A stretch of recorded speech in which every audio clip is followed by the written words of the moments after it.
In the annals of American crime, Alcatraz Federal Penitentiary, aka The Rock, is the quintessential maximum security prison. Fortified on an island in the cold, turbulent waters of San Francisco Bay, it's become the de facto destination for America's most dangerous compensators. However, if you fill a prison fortress with the most dangerous people in the country, the prison will, of course, become a dangerous place. And even with Alcatraz's notoriously tight security, the men sometimes resorted to sensational violence. We will uncover some of the most horrific murders that occurred at the hands of Alcatraz mechanics. Royal Officer C. Klein, 1938. Although no refugees have been verified from Alcatraz, many improvements have been made. And when they do, the ensuing battles are often deadly. On May 22, 1938, Correctional Officer Royal Klein was supervising the prison woodshop when he made the fatal mistake of diverting his attention from taking a few minutes to make an inventory of supplies. According to David Ward's book Gangsters of Alcatraz, credits Thomas Limerick, James Lucas and Rufus Whitey, Franklin attempted to escape the workshop by calling through a window while Klein was in a nearby office. When the officer returned among the refugees, Franklin hit him with a hammer. Klein never regained consciousness. Stream 60 days on the A&E app. The men who succeeded climbed to the roof, where they confronted prison warden Harold Stites. They threw scrap metal they collected from the workshop at the warden while he returned fire. 2 men were shot, Limerick was killed, and the refugees were routed. The surviving prisoners were sentenced to life in prison for Klein's murder. Rufus McCain, born 1940.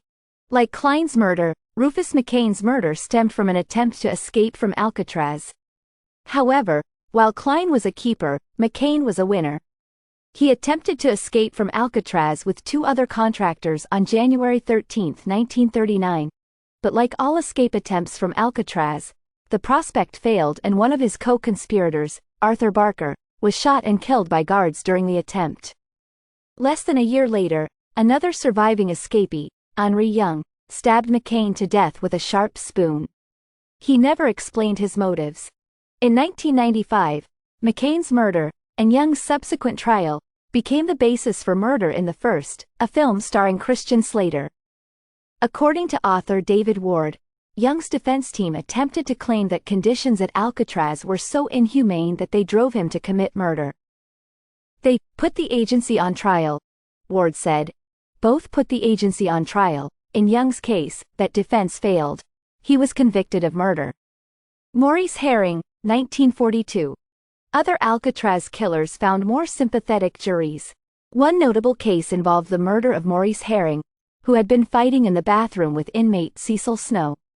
According to witnesses, Herring, the stronger of the two, had knocked Snow to the floor and was riding on top of him and hitting him on the head when Snow, brandishing a knife, stabbed his attacker in the chest and thigh, the latter injury resulting in a severed artery. Bleeding profusely, Herring staggered and collapsed due to excessive blood loss. Within half an hour, he was pronounced dead at the prison hospital. In federal court, inmates testified on Snow's behalf, claiming that Herring was an angry attacker and had made numerous threats. Snow was acquitted of murder, but nonetheless sentenced by prison staff to disciplinary isolation for nearly 3 years. The jury believed it, Ward said of the verdict. Regarding disciplinary segregation, also known as the jury believed it, Ward said that prison officials receive a lot of criticism from people who consider the conditions inhumane. It was a cell with nothing in it, and the door was barred, Ward said. It was a cell with nothing in it, and the door was barred. Some text goes here. Claude Branch, 1945. Like Herring and McCain, Claude Branch was a prisoner who was murdered by a fellow inmate, Ralph Green, who delivered the fatal blow with a metal prop in the prison barbershop.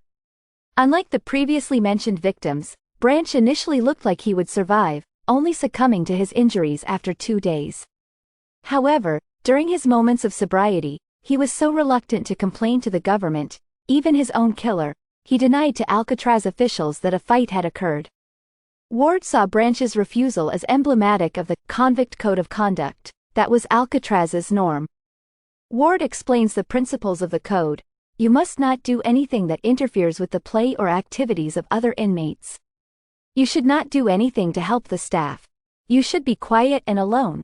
And you should never give out information about other inmates. After Branch's murder, inmates defended his killer by claiming that Branch was a homosexual and regularly attempted to rape fellow inmates such as Green.